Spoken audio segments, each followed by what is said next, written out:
Seandainya kita menjadi Tuhan. Setiap hari Tuhan mendengar dua jenis tangisan. Ada tangisan karena beban, sakit, sial, celaka, kematian. Dan ada juga tangisan karena kelahiran, keselamatan, rasa haru dan bahagia. Orang-orang yang menangis karena beban akan melihat hari ini sebagai catatan tambahan daftar derita. Namun orang-orang yang menangis karena haru dan bahagia akan melihat hari ini sebagai hari yang spesial, istimewa dan berkesan. Seandainya kita adalah Tuhan, manakah doa yang akan kita dengar? Kadang kita suka jatuh hati pada mereka yang datang sambil menangis.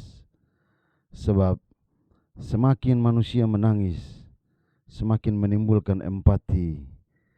Kadangkala kita tidak terlalu suka dengan mereka yang datang dengan bergembira, karena kita menganggap orang-orang yang bergembira adalah orang yang sombong.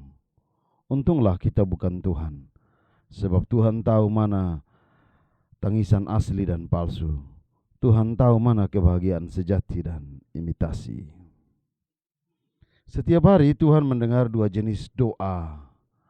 Permohonan yang berisi beban-beban dan permohonan yang berisi ucapan syukur. Bagi orang-orang yang mengucapkan beban-bebannya, akan meminta Tuhan mengerjakan semua hal. Ia seperti seorang anak yang baru belajar membaca dan harus didikte setiap saat. Bagi orang yang mengucapkan ungkapan syukur akan meminta Tuhan menjadi sahabat dalam perjuangannya. Ia terus berjuang dan ia percaya bahwa selalu ada jalan di tengah himpitan. Seandainya kita menjadi Tuhan, doa manakah yang akan kita dengar? Kadang kita lebih suka kalau orang-orang yang datang pada kita datang dengan segala bebannya dan kita merasa penting.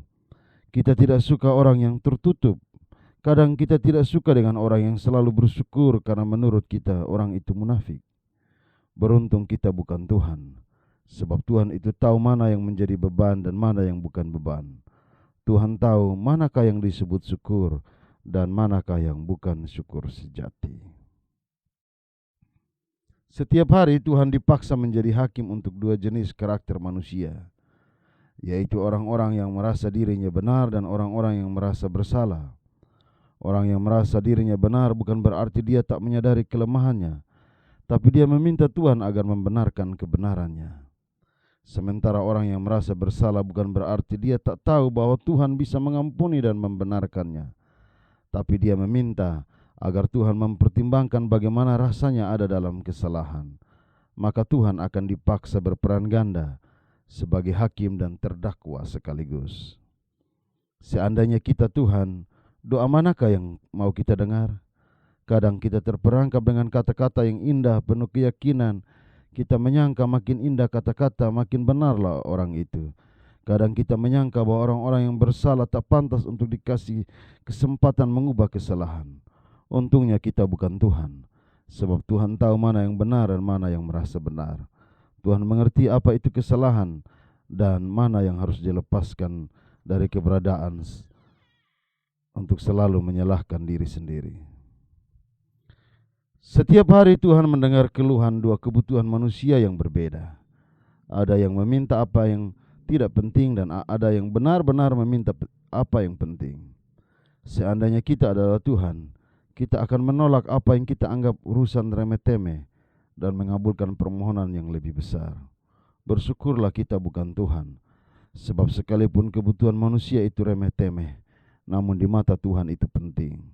Orang mungkin akan tersenyum jika orang meminta sesuatu yang bagi orang lain tidak penting. Taruhlah dia mendoakan jodoh. Bahkan ada yang bilang, cari sendiri saja. Tapi tanpa campur tangan Tuhan, jodoh yang dipilih dengan hikmat sendiri akan membuatnya menyesali pilihannya itu. Ketika NTT masih di zona hijau, tiba-tiba ada orang yang terkena virus COVID-19. Entah berapa banyak hujatan.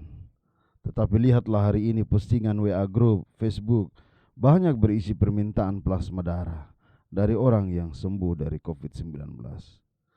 Ada saatnya mereka dijauhi, tapi ada saatnya mereka menjadi hero bagi penyembuh. Hidup berubah-ubah.